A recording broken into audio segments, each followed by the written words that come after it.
Dear Slovakian friends, greetings from Kiev, capital of Ukraine, and congratulations with the International Day of Peace. All sane people in the world with moral compass in their hearts and minds support peace, human life free from violence, not the war, which is organized mass murder. Peace, not war, is universally recognized social norm and value, and now this norm is trampled and broken in my country with collateral damage to Europe and the world. I was lucky enough to survive Russian shelling of Kiev. Those February and March were nightmare, and Putin's brutal invasion of Ukraine resulted in tens thousands of deaths, millions of refugees, ruined cities.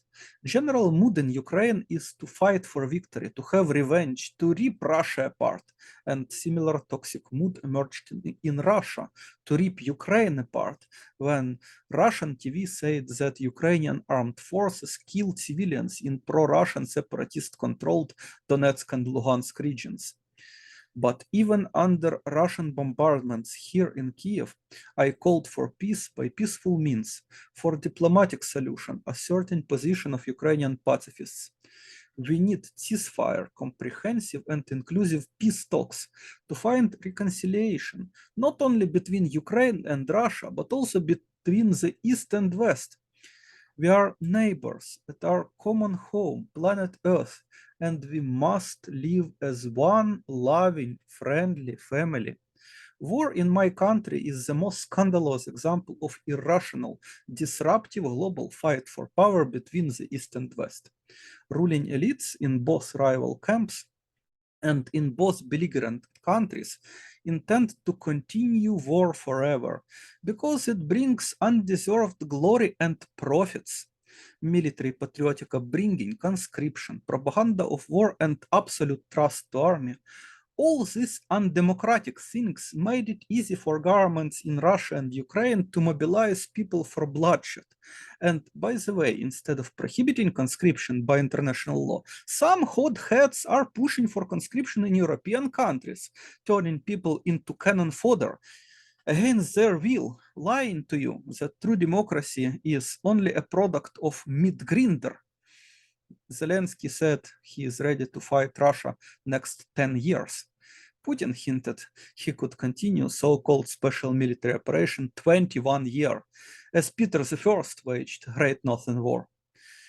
But sooner or later, the war in Ukraine will be ended at the negotiation table. Better the war will be ended not out of exhaustion, weakening, and pain, but because of big democratic changes in our countries and in the world.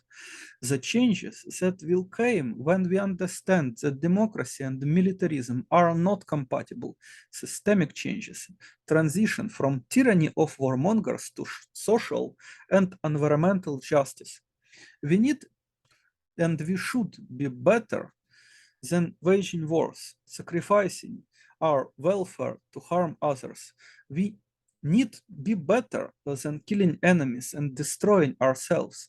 Problem is not the enemy. Problem is militarization and weaponization of everything, which creates fictional enemies from regular sinful people like ourselves and makes us screws in perpetual war machine, the slaves of militarist tyranny, the believers in absolute right and power of us and absolute wrong and weakness of others.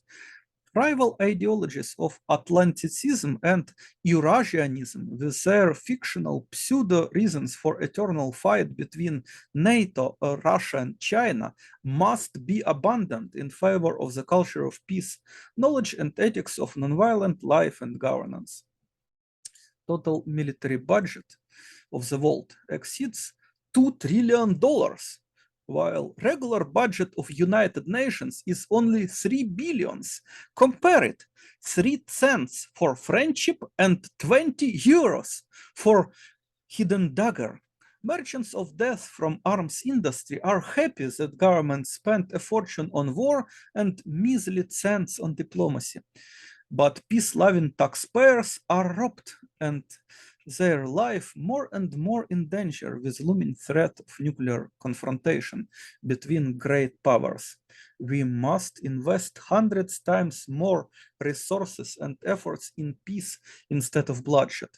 Arms race and economic war, multiplication of sanctions could not bring peace to Ukraine, could not bring peace to Europe and the world. We need more voices of sanity, voices of peace-loving people, reminding the governments their responsibility for building peace according to the Declaration and Program of Action on a Culture of Peace adopted by the General Assembly of United Nations. So thank you for your March of Peace. Let's also say thank you to all people around the world raising voices today for peace and justice, especially to people who are repressed for their brave anti-war protest in belligerent countries. I invite you to support the Object War campaign and sign a petition to EU at the website YouMove Europe, calling for protection and asylum for deserters and conscientious objectors to military service from Russia, Belarus, and Ukraine. They need protection, and we must raise our voices for peace. Let's build better world without wars together.